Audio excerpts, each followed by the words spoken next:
Buenas, hoy vamos a hablarle sobre el diodo semiconductor.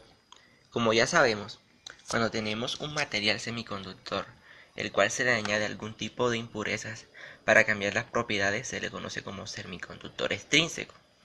Y de acuerdo al tipo de impurezas con el que está dopado, da lugar a los semiconductores tipo N y tipo P. Cuando un semiconductor porta más electrones libres que huecos, se conoce como semiconductor tipo N, es decir, está formado por impurezas donadoras. Cuando el semiconductor, los portadores mayoritarios son los huecos y los minoritarios son los electrones, dan lugar a los semiconductores tipo P, creadas por una impureza receptora. Cuando un átomo pierde su electrón, se ioniza la impureza y el hueco que queda es ocupado por una carga positiva. Y el átomo verde está mostrando una carga positiva. Y esta carga es el punto clave de función de un diodo semiconductor. Los fundamentos del funcionamiento del diodo están basados en la unión Pn de un material semiconductor. El diodo es un elemento semiconductor no lineal, es decir, la relación entre voltaje y corriente no es una línea recta. Cuando polarizamos un diodo en directa, es decir, la unión P que tiene huecos, la unimos al positivo de una fuente de tensión de corriente directa, y la unión N que tiene electrones libres, se unen al negativo de la fuente de corriente directa. El potencial de barrera de los diodos PN depende del material semiconductor utilizado. Para el silicio es de 0,7 voltios para una temperatura de 25 grados y el germanio de 0,3 voltios para una temperatura de 25 grados. Cuando cerramos el circuito y lo alimentamos con un voltaje de 0,2 voltios, genera un flujo de electrones que entran al diodo por la placa negativa. Estos electrones experimentan una fuerza de atracción por la placa positiva del otro lado del semiconductor, pero no logra pasar la zona de deflexión o zona de empobrecimiento, debido a que el potencial de barrera es superior al voltaje suministrado por la fuente. Por ende, no hay conducción en el diodo. Ahora, si calibramos la fuente para que nos entregue un voltaje superior a 0,7 voltios para un diodo de silicio, entonces los electrones que fluyen por el conductor llevarán la suficiente fuerza para vencer la zona de empobrecimiento. Ahora veremos lo que ocurre. Un electrón ya encontrado en la región P encontrará un hueco que le permite fluir hasta la placa positiva. A cada átomo del lado P atrapa un electrón y se lo transfiere a otro átomo con hueco libre.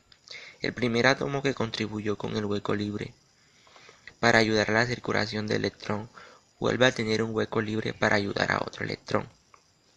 Como son muchos los electrones libres, al pasar la región P se convierten en electrones de valencia hasta llegar a la placa positiva y así continuar su circulación por el exterior del diodo. Por lo tanto, existe la presencia de una corriente eléctrica en el diodo. Un diodo semiconductor polarizado en directa conduce una corriente eléctrica siempre y cuando el potencial de la fuente sea mayor a 0,7 voltios para el caso del diodo de silicio y 0,3 voltios para el caso del diodo de germanio.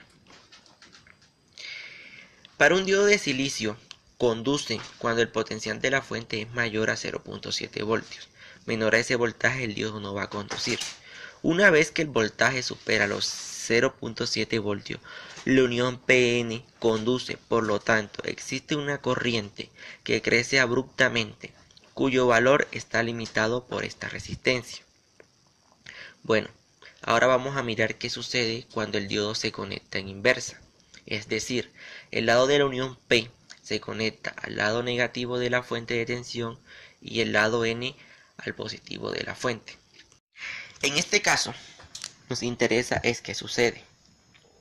Lo analizaremos con la curva característica que relaciona el voltaje y la corriente. Es de interpretar que los electrones libres se sientan atraídos por la placa positiva de la fuente. Al circular por el exterior, producen una pequeña corriente. Los electrones provenientes de la placa exterior entran al material tipo P y se van combinando con los huecos, intentando llegar nuevamente a la placa positiva. pero no podrán lograrlo tan fácil, porque se interpone una barrera de potencial. Con este hecho suceden tres casos relevantes. El primer caso es que el movimiento de electrones en el semiconductor produce una corriente de transición llamada IS en sentido inversa, pero es muy pequeña. En el segundo caso, los iones positivos y negativos del lado N y P han aumentado. La zona de empobrecimiento tiene más potencial. En el tercer caso, la barrera de potencial aumenta a medida que la región N y P se van quedando sin portadores de carga mayoritarios.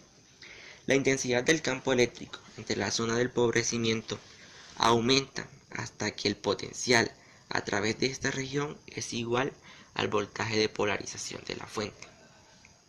En ese momento, la corriente de transición es pequeña y la corriente dura mientras la zona de empobrecimiento queda cargada al valor de la fuente. Esto ocurre en un tiempo en el orden de los nanosegundos. Ahora, si aumentamos el valor del voltaje de la fuente de polarización, al principio fluirán más electrones a la placa positiva, debido al potencial de la fuente. Estos electrones entran al semiconductor del lado del material tipo P e intentarán llegar a la placa positiva ayudándose de los huecos que se encuentran en el camino, pero la zona de deflexión es más grande, por lo tanto no lograrán pasar y se convierte en electrones de valencia, haciendo entonces más negativa la zona de empobrecimiento del lado P y se van formando iones negativos. Lo mismo sucede del lado N, es decir, se forman iones positivos. La zona de empobrecimiento ahora tiene mayor fuerza de potencial, igual al de la fuente. Por lo tanto, la zona de deflexión es más grande, mientras se aumenta la magnitud de la fuente. Por lo tanto, IS creció un poco más y se denomina corriente de transición. Si se aumenta el valor de la fuente de tensión, de la fuente de polarización en inversa, llegará el momento en que la zona del material tipo P se sature, es decir, que no haya huecos, aunque se haga crecer más la magnitud de la fuente. La zona de deflexión no puede crecer más dentro del semiconductor y la corriente de transición se mantendrá sin cambios. Los electrones quedaron en el camino debido a la excitación que provee la fuente de polarización. Han adquirido suficiente energía cinética que pueden vencer la barrera de potencial y pasar la zona de deflexión. Al llegar el lazo del material tipo N es tan grande su energía cinética que puede romper los enlaces covalentes en los átomos con los que choca. Debido a este suceso, se encuentran electrones libres que se sentirán atraídos por el positivo de la fuente. Es muy probable que la energía que adquiere un electrón que se desprendió de su enlace covalente sea suficiente tal que al chocar con otro átomo sea capaz de romper un nuevo enlace covalente y surja un nuevo electrón. Por lo tanto, habrán tres electrones libres que se sentirán atraídos por la placa positiva de la fuente.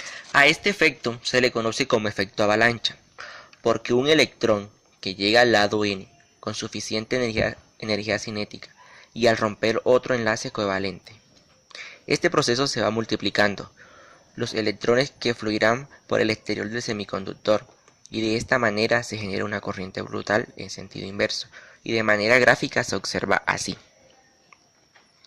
A la magnitud de esta tensión, cuando ocurre el efecto avalancha se le conoce como voltaje de ruptura y suele ser muy grande.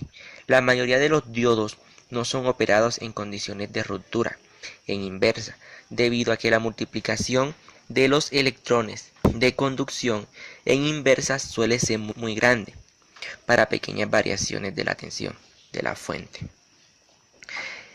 El calentamiento puede dañar el semiconductor. Es por esto que la mayoría de estos diodos solo se utilizan con polarización directa. Un diodo se puede utilizar en inversa en diferentes aplicaciones, pero hay que tener en cuenta es delimitar la corriente inversa con una resistencia adecuada. La mayoría de las aplicaciones donde se utiliza no requiere tanta tensión, es decir, menos de 10 voltios. La propiedad de ruptura en inversa a tensiones menores de 10 voltios. Este voltaje se le conoce como voltaje Zener, que es el efecto avalancha que ocurre a menor tensión.